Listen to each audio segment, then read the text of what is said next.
Hello. Hi, Hi. here we go. Here we Ni- go. Nice to meet you. Same.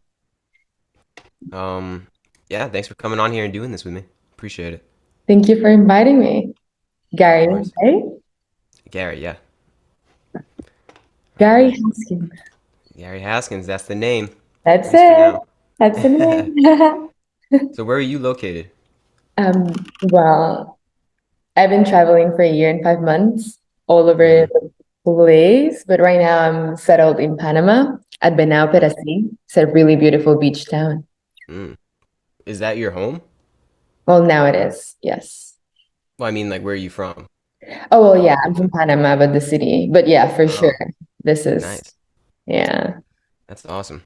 I'd like to go someday. I've been to Guatemala, and it was beautiful, so I can imagine it's kind of the same vibes. Yeah, have you been to Antigua? No, it was Lake Atitlan. Well, which Antigua's on, but it wasn't Yeah. Antigua. I forget the city actually. I don't know why I can't remember. It was like there's a hotel. I don't know. It's kind of like a well-known hotel that's on the lake. You probably saw it if like you went on a boat. I forget the name. I don't know why I can't think of the name right now. But it's one of the cities next to Antigua. Yes. Sweet. Hmm. Yeah, it was beautiful. I think what's cool over there is like it's almost like traveling back in time. Like you almost go back to the Mayan times, you know? Like there's some people that are still in like that Mayan garb, you know, and they have that look, and it's so like I don't know, it's so special. It's like this little sanctuary, a little area that's like it's like a time capsule that you can go. It's cool. Yeah, it And all is. the artwork too on the buildings. It's very colorful. It's kind of like my shirt actually. It is a cool shirt, I was gonna say. Really cool. Appreciate that. Yeah. Well, yeah, you want to get this thing rolling? You're already recording, but I gotta hit the record button. So Oh yeah. Right I away. gotta send a request, so you gotta allow me. Sweet. Really great setup you have. Excited to create my own, more like, oh, Yeah. I mean, yeah. all you really need is a mic and a semi-decent camera. It looks like you already have a pretty good camera. Yeah. I didn't get the request though. You send it? Um, I think I did. Send request. The host is unable to receive your request to record. The host is on an incompatible client or device. Please ask them to give recording permission manually. So I think you have to go to my name, hit the three dots, and then, well, I don't know if you're on phone or not, but you just have to like Allowed to hit on my record. name. Yeah. Done. There we go. We're live. We're live. So can you hear me all right? Yes. I Cool. hear it. All right. So getting this thing started, uh, just give us a little bit about what you do and why you do it. Sweet. Well, I help people come back to their blueprints. Mm, If somebody here is not familiar with blueprint, is basically what, oh, let me out of the thing. what happened? Uh, I recorded a video and Oh, I'm actually not recording. Let's try that again. Take two. you're recording now? I'm recording now. Yeah, I got the permission, and I thought it was actually like me recording for it. So let's try this again. Oh, beautiful. Okay, let's start. All right. So starting this thing off, just give us a little bit about what you do and why you do it. Sweet. So I help people come back to their blueprints. And for anybody that's not familiar to that, it's basically the codes that you incarnated back to give to the world. Maybe your calling work, maybe your heart's desire. But before trying to find that and actually wanting to give that, we have many basanas. So let's say that you were meant to help people come out of their traumas or whatnot. It's a healer blueprint, but you still haven't traveled or haven't found a partner or haven't made your money or haven't. So I help people get to their basanas, manifest all the things they want in the physical. So I can actually, I don't do it. They come back to realizing that that's not fulfilling and then they want to be of service. Mm-hmm. I see. So yeah. That's cool. So these blueprints, I don't actually know much about it. Are they like archetypes that we are just kind of born with. They're in our karma in a way, and that blueprint is a blueprint for our purpose here. Yes. So there's blueprint and there's karmic imprint. So the blueprint is like when we come up like these beautiful deconditioned babies, we're like, oh, we know what we have to do here. And then Mm-hmm. get the conditioning from the ancestral lineage and our families and moms and dads and whatnot. So it's to find that karmic imprint, whatever we're conditioning to, may it be lack, may it be unworthiness, may it be actually all of the beliefs of conditionings are based in fear of being unworthy or fear of lacking something. So that's like the base decondition. So, but there are many layers of karmic imprints. So we try to find that virus or that code that it's hijacked kind of thing, as if our mind was like this really cool computer AI. So to take out the virus through a series of reflections and practices and whatnot, and then what shines through is what you truly are, which is the blueprint. It's like if you were meant to be an artist, if you were meant to be a singer, if you were meant to be a healer, whatever it Yeah. is. We're all healers, but one that takes a role more like, oh, I'm going to be a coach kind of thing. But yeah, it's finding out your passion. Mm, that's awesome.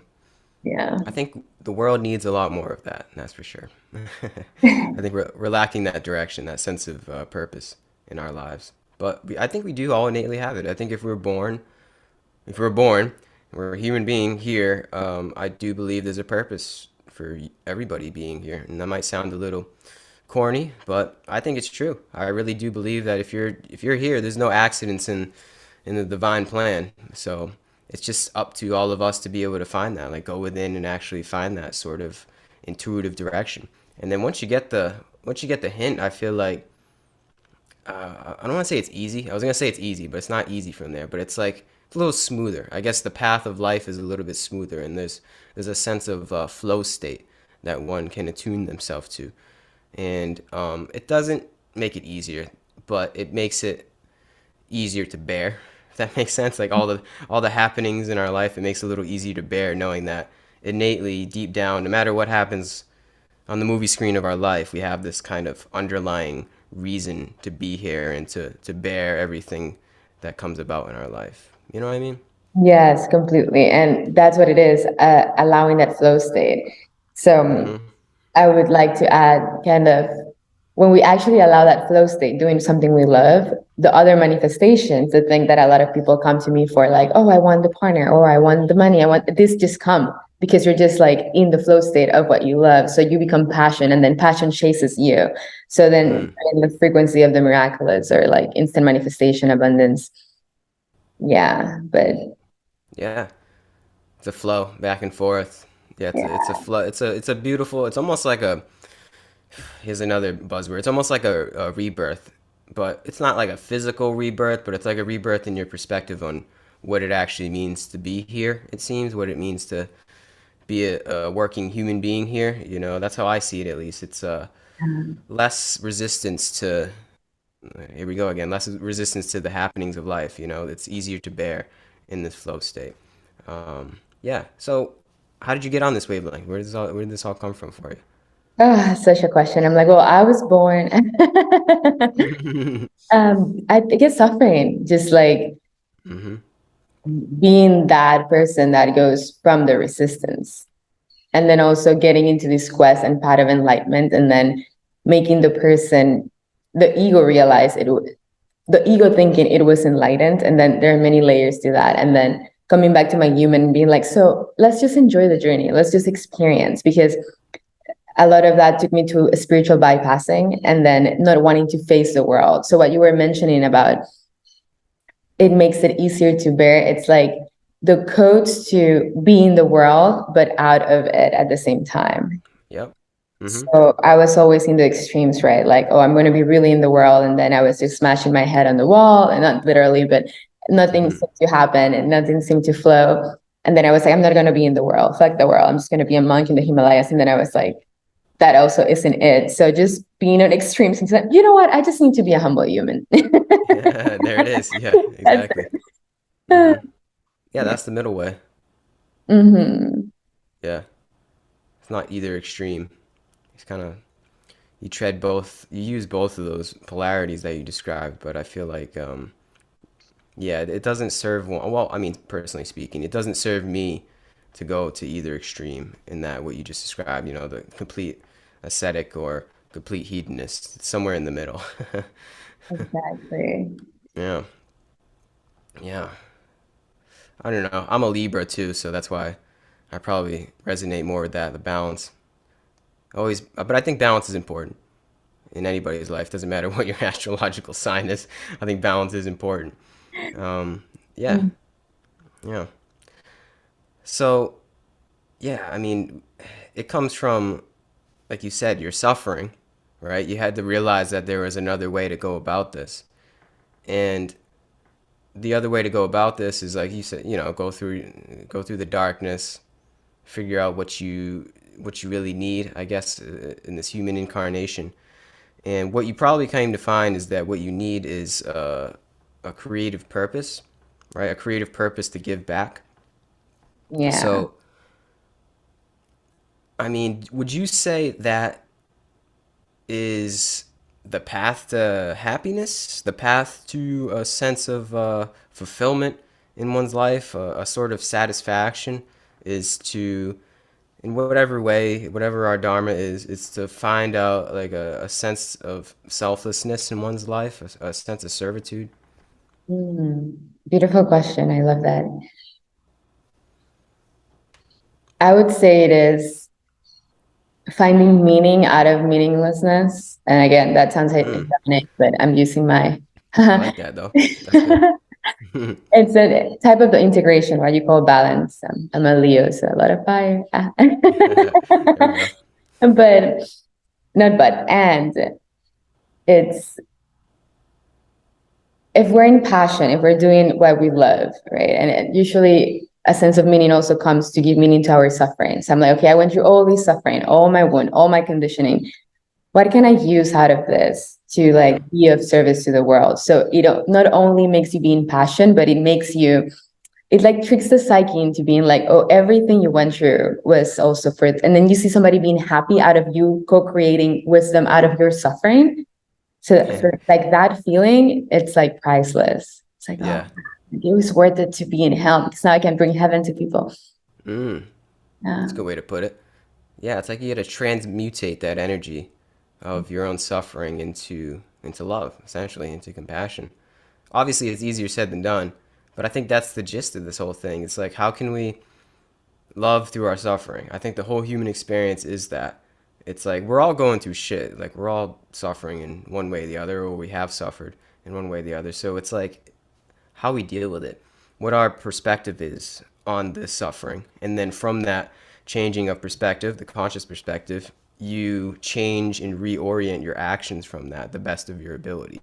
That's how I see the path, put in a very simplistic manner.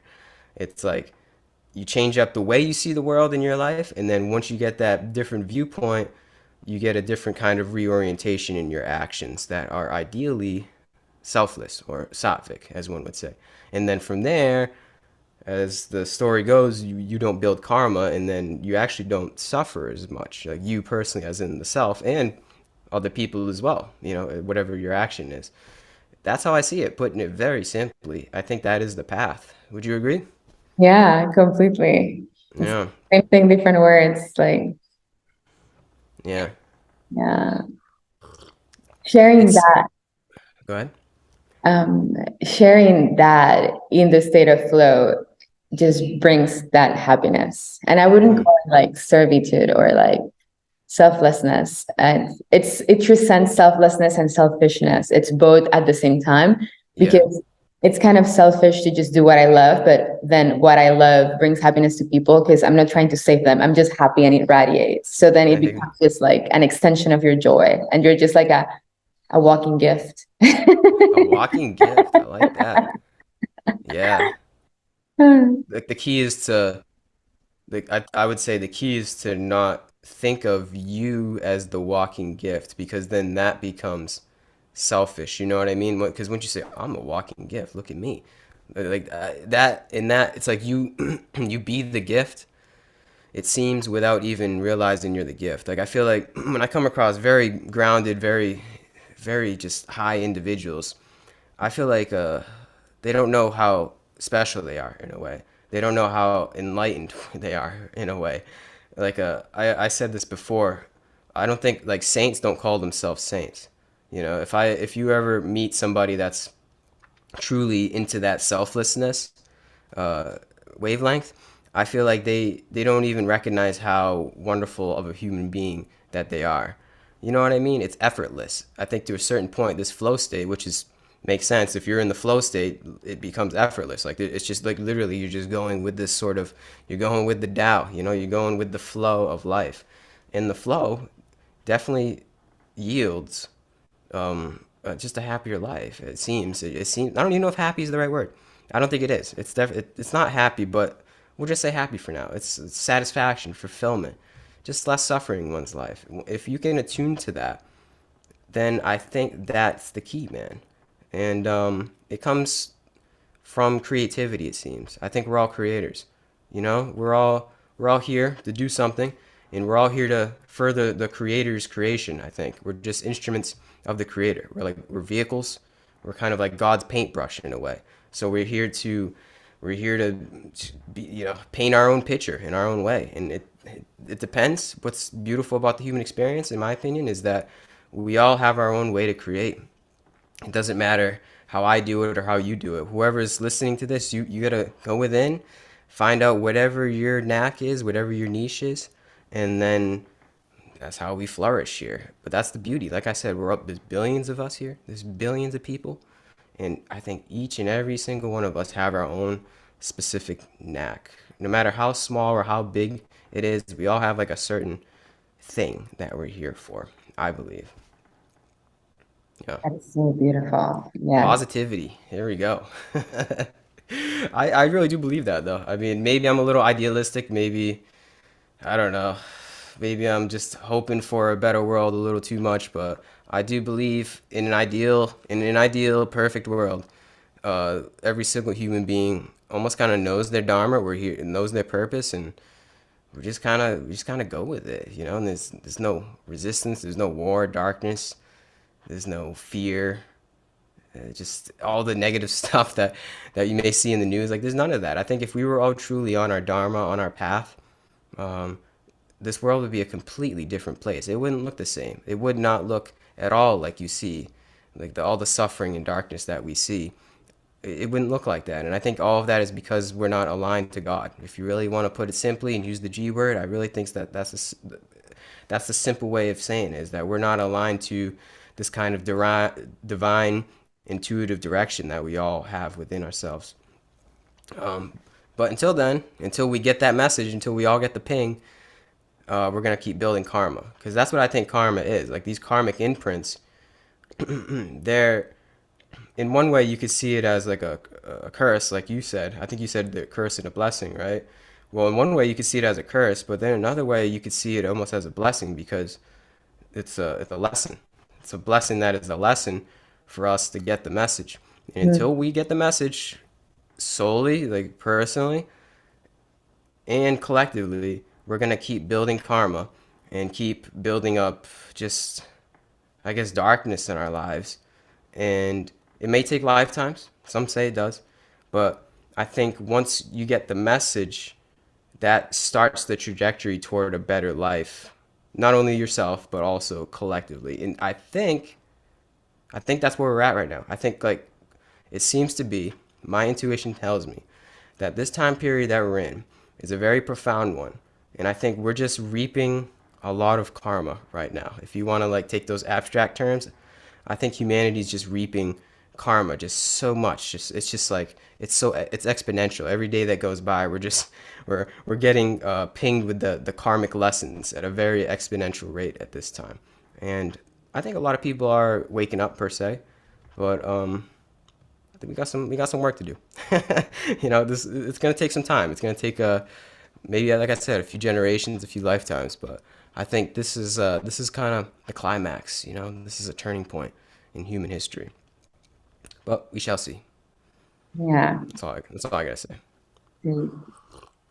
Yeah. Yeah, Many layers were pointed at there, but mm. yeah, a lot of layers. That's Yeah, for I sure.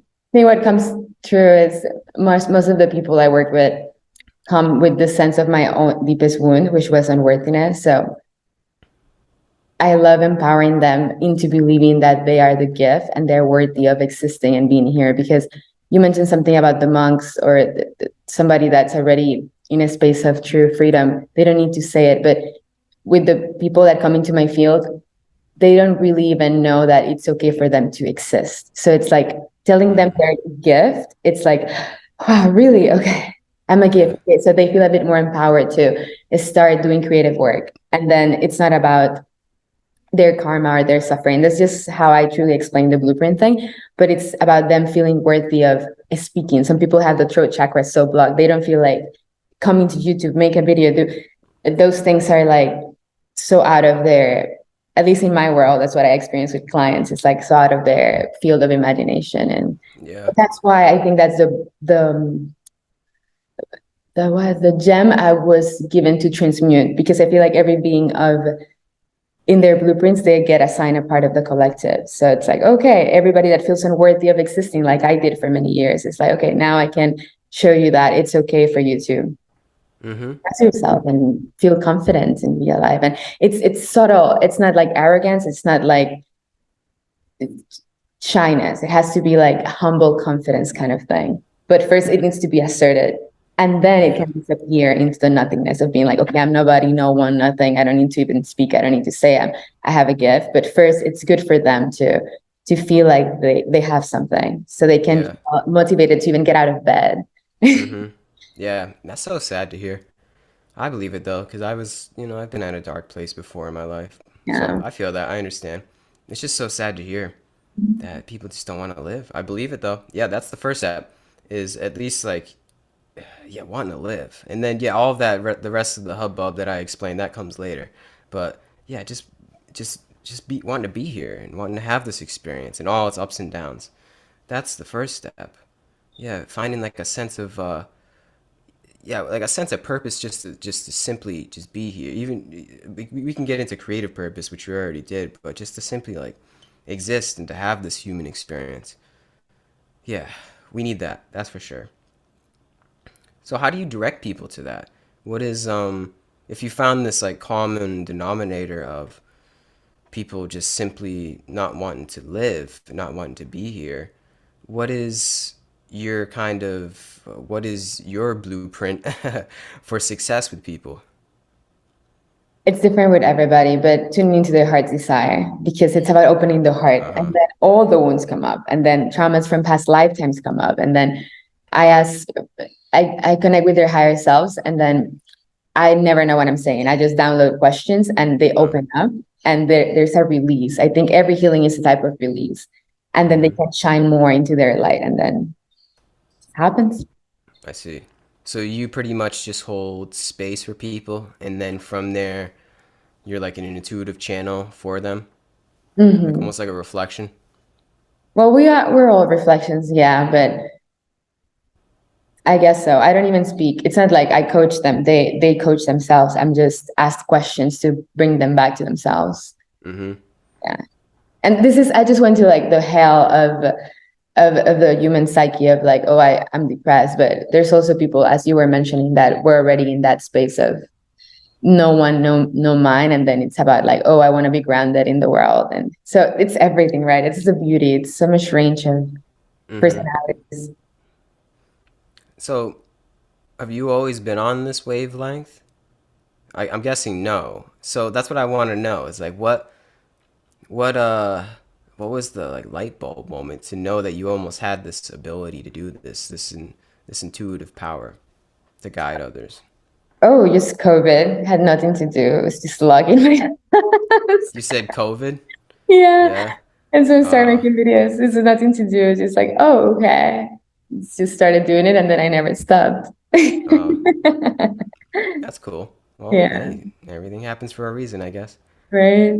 Same thing with me. Yeah, I started doing this because it was around the COVID time. Just started to everybody was on Zoom, so I was like, I'm gonna do this too. I'm gonna get on Zoom and create my own podcast, reach out to people, Mhm. and yeah, here I am, still doing it. So yeah, COVID changed the world in a lot of different ways. I Yeah. think it was some kind of I don't know, some kind of download into the simulation, if you want to look at it like that. Like it changed up a lot of people's paradigm of the world.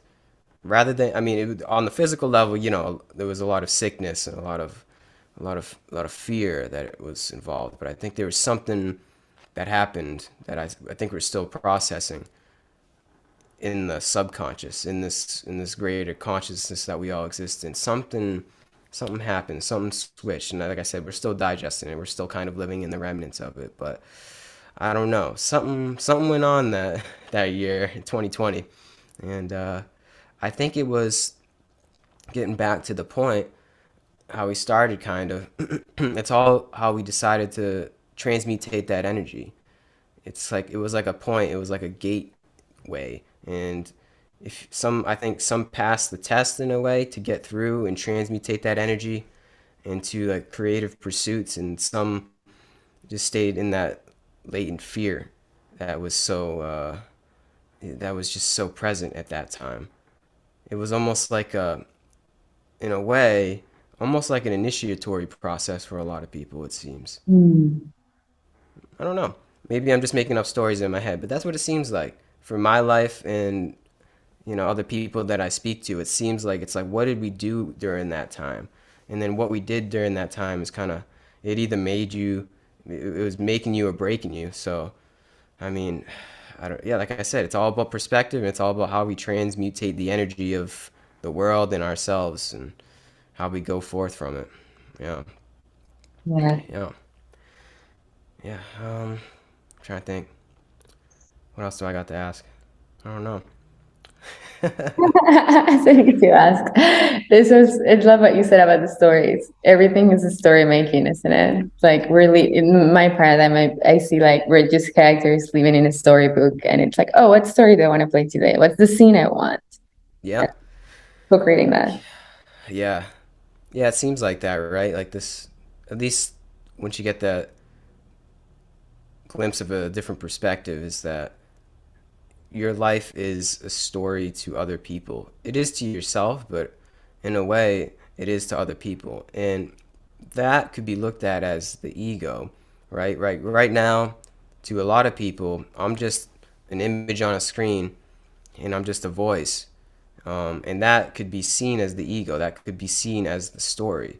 And I think awakening, in a certain way, is realizing that we are the story, or we're a character in other people's stories in a way. And that goes along with the servitude. It's like, how do you want to use the character? Do you want to be like, how do you want to portray yourself?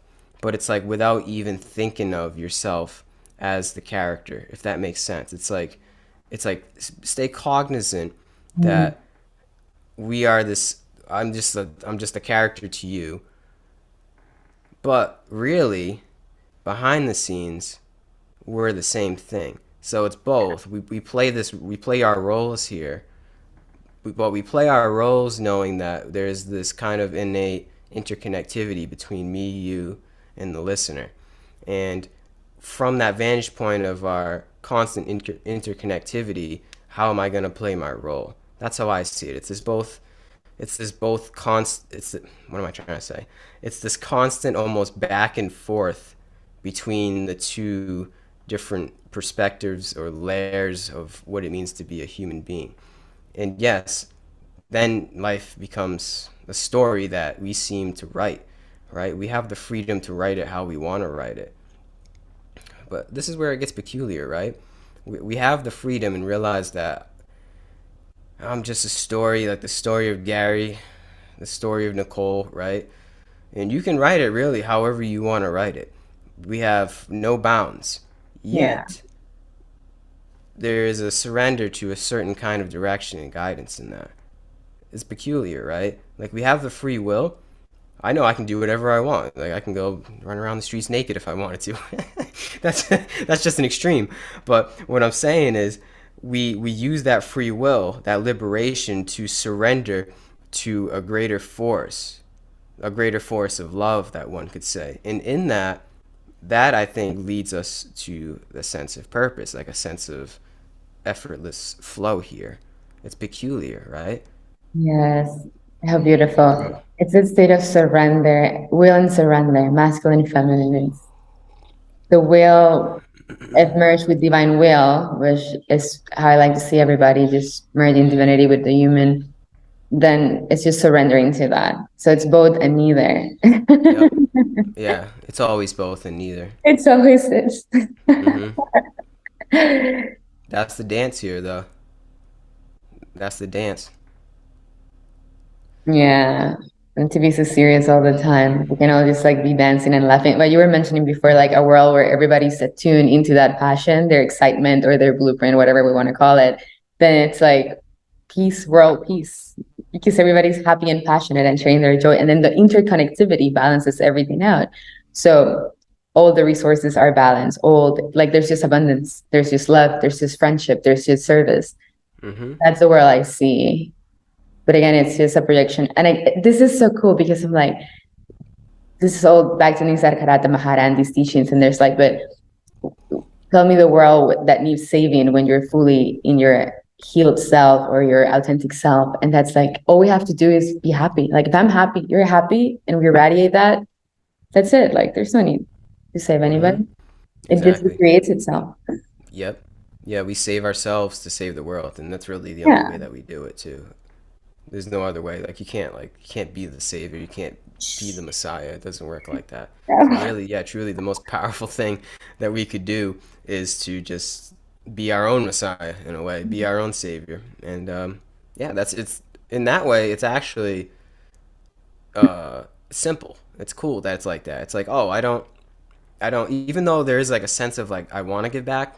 I just innately I love people. Like I want to love people, and I wish I could save the world. Like I really do. I wish I could save the world right now. I wish I could just go like this and there's no suffering, right?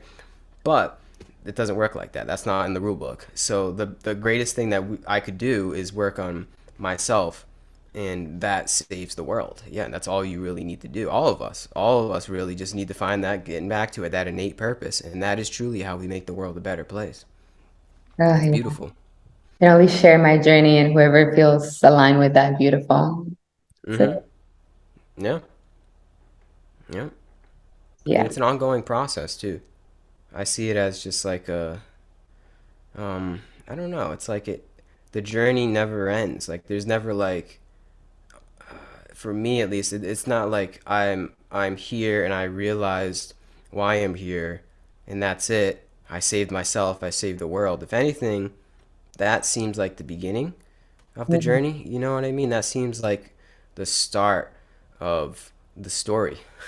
The start of the story really seems to start when you realize it's a story, and you realize that you are holding the pen, and that's when the fun starts. Yeah, that's when we get that kumbaya state that you pictured. But it's that not outwardly, like not we're obviously not there on the outside world, but you can you know, Jesus said it the kingdom of God, the kingdom of heaven is within. We save ourselves first and we find that kingdom of heaven within, and then thus it just flows effortlessly outwardly. Yeah. And there's no attachment to the outwardness. It's just kind of like once you know and you have that kind of like fortitude within, that's truly, yeah, I feel like that's all you need. And I'm not there like perfect. I'm not a perfect enlightened being, you know, but at least I know that that is like a an aspiration in a way. That's like it's a good ideal to hold in one's back of the mind is to know that like I don't know, I can always attune to that state of heavenly consciousness within, that state of pure stillness within. It's always there. It's always there no matter what. Mhm. That's great, you know? Like that almost is being saved in a way to have that different light even though the light isn't always on per se like I can't I get lost in the sauce of the world like I get kind of sucked into like whatever the drama may be sometimes here and there either way there's always that sanctuary of the self that Yeah. one can always retreat to no matter what no matter who it is where they are you can always retreat back into it you know Yeah. yeah Oh, cool. It's like wondering about like what's witnessing the whole chaos, right? Like that light, like yeah always there. Like, and when once we have that, I guess like baseline, doesn't matter what happens. It's going back to how we deal with reality, right? Or reality, Mm-hmm. whatever you want to call it. Like reality. Reality. Love and the pain and the suffering. It's everything. So it's like once we have that background, I feel that anything can come and go, and then we just have that stillness too, even while there's Yeah, movement. So exactly. it's like impossible to kind of like explain it. Just gotta like experience it. And there's also so much more to anchor and embody and integrate, but it becomes fun because now it's like this. I would say it would be the state of being a conscious co-creator. Once you realize you're like an aspect of God consciousness, you don't have to be perfect, but simultaneously you're a perfect unfolding of that Yeah. absoluteness in your relative life. So yeah, it's just you're living in the passionate excitement flow, and that's the sweet spot I feel like everybody can aspire to, instead of, oh, I want to be enlightened. It's no, just have fun, be happy, and or not, or suffer, and but be okay with Mm. that too, and deal with it, and then go out of it and create something cool out of it. It's having fun Mm-hmm. with that kind of thing. Mm-hmm. Yeah. So how do you attune yourself to this? Do you have meditation? Do you have any kind of sort of yoga practice? Or like, what do you have? Do you have a way to attune yourself to the flow? You know what? Lately, I got this reflection, just being magnetized and just wonderful beings in my reality. And one of them told me that, and this really resonated. It was community, vibration, nourishment, movement, service, mindfulness. So Mm-hmm. just a balance of all of those aspects into one. Like every day, I community, I share with people I love. Every day nourish, I eat the foods that I enjoy. Every day service, I do an act of service. It doesn't have to be like a video. It can be an act of kindness. I forgot what it was. Mindfulness, something that nourishes my mind, maybe meditation or listening to an audiobook that I enjoy. Or number five, connection, sad community, vibration. Yeah, like Mm. music that I enjoy listening to. Like we're here to experience like a vibration of perhaps something that it's gonna make me feel like this is how I want to paint my reality. And movement. Well, I don't do yoga, but I enjoy dancing, so I like to do ecstatic dance or just move my body or twerk in the mirror for fun. Sort of. That's yoga. You're getting the bodily, Okay, you're getting the just energy going. so keep it up. Just twerk in the mirror. That's got to be a thing, right? It's got to be twerking yoga out there. You Yeah, got to twerk. have something like that. Or some kind of like ecstatic dance yoga. I mean, it is yoga in a way. I see yoga asana as just a very slow dance. You know what I Yeah. mean? But yeah, that's cool. I feel like all of those relate to vibration. I feel like the only thing that I would say is that like vibration is one of those tenets, but I feel like all of those relate to good vibrations in your life, you know? Right. Yeah, it really just comes down to how I see it, like having a healthy, not only diet in your food, but like an energetic diet. Just make sure that you're you're letting in the right things in your life, and then thus you let out the right things from that. We're human beings are like a conduit of energy. So if we take in the right stuff, we're gonna give out the right stuff. So yeah, I mean, you know the deal. Surround yourself with good vibes, man. We've heard it before. We know how it goes, but it's like you got to know what the good vibes are. And I think once you go inside, you attune yourself to that sort of intuition. You know what's up just off the bat. Like you know if somebody's got some bad vibes or some thing or some food even. I can tell the vibration of food, or like a song. Like you can just have this kind of it's like a sixth sense when you know what's good for you, what's not good for you. It's like a superpower, you know what I mean? Yeah. Power of choice. The power of choice. Power Yeah. of choice. That's what it is. It's like Uh-huh. we gotta have the power to choose before like creating the life. Before I didn't have the power to choose due to the conditioning, right? Because we have free will, but in my journey, my quest, my conditioning made me choose all the road. Well, I made myself, that's what part of me, choose all the Yeah. things that were self-sabotage, right? Like it wasn't nourishing me, but I thought it was giving me pleasure. It was just the payoff of receiving the hit of pain and suffering. So I think that's the beauty of healing into a space where you can choose consciously. Okay, this is the life I want to live. This is the food I want to have. This is the friends I want to surround myself with. This is the service I want to give to the world. And some people are just blessed with that power of choice. I wasn't one of them. It took me like 10 years of like hell to be like, oh, I can choose. Wow. hmm Yeah. Yeah. I feel like we're all blessed with the power of choice, this inner discernment from a young age, this inner kind of purity. And we get molded out of that. We get conditioned into a world that isn't ours, essentially. We get conditioned into a world of not knowing how to find that inner discrimination, that inner discernment that we all have. And then we have to find it again. We have to like come back into it. I think this awakening process is just something we come back to. It's not like we get anything anew in ourselves. We just remember our innate abilities and our innate powers, I guess if you want to say powers, that we all have within us. And yeah, from there, yeah, that's when the fun starts. But it's not fun as in like what we think of fun in our world. You know, it's not like because the popular idea of fun, how I see it, right? The popular paradigm is that we chase our pleasures, right?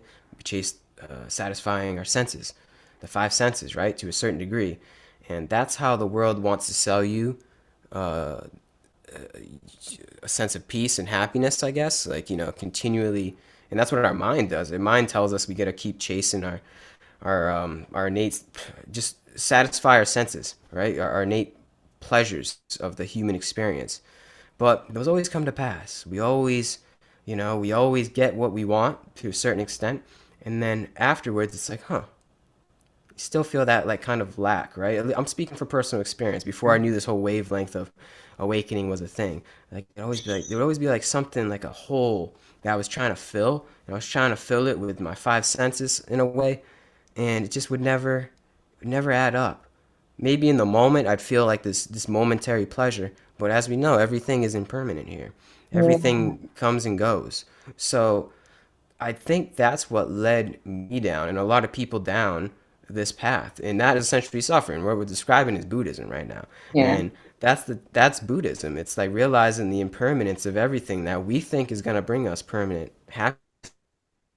Actuality, it's not. So I find that this path is it's not ignoring those things either. It's not like completely shooing away the human experience because I don't know about you. Back in the day, Oh, it's cutting off a little bit. can you hear me? We good? Yes. Yes. Okay, cool. I don't know about you, but back in the day, right? We um stated by trying to satisfy the pleasures of the human experience, right? I used to like just do things to simply I don't just like all of my actions would be just according to wanting to feel good and not feel bad, right? I thought that's what kind of life was all about, a very base level sacral chakra living, and that the path to certain sense of peace and happiness. So once you do find the way, it's like we don't negate those things, but we don't let those things be the master, right? And we use those. I guess we described this in the beginning. Like we use those egotistical tendencies as just like another tool in the toolbox in a way to further, hopefully, a sense of selfless service to other people, or just a sense of finding out what your purpose is, like what actually brings you a sense of happiness that is beyond those five senses. It's like, yeah, getting back to it, man. This seems to be the theme of the conversation is we transmutate that energy, we transfigure ourselves, we become the alchemists to those energies, and have that inner discernment, that choice, the power of choice to either listen or not listen to uh, those innate, I guess, desires. And then from there, we act according, and then we find out what is maybe permanent here. I don't know if you even want to call it permanent, but what is a little bit more of a lasting joy. You know what Yeah. I mean? Yeah, and it's not in our pleasures, it's not in our desires. Yeah, Yeah. that's dukkha. Dukkha. Buddhism 101 right there. Yeah. Full circle. Service back to finding everybody's blueprints. It's like, okay, once you realize that the money wasn't going to make you happy, the travels, the ideal partner, the beautiful foods, the beautiful, delicious foods, beautiful views, like any sense pleasure. It's like now what? Like just Now what? Yeah, right. That's what you come to. It's like now what? Now what? We're always chasing that. We're always chasing that, and then we get to the now what? Well, now what? But it's not. That's not the way. That's not the way. I don't know. Now what? I like that. I service, like that. making people happy. You can't make people happy, but radiating happiness so people can tune into their own happiness. That's cool. Mm-hmm.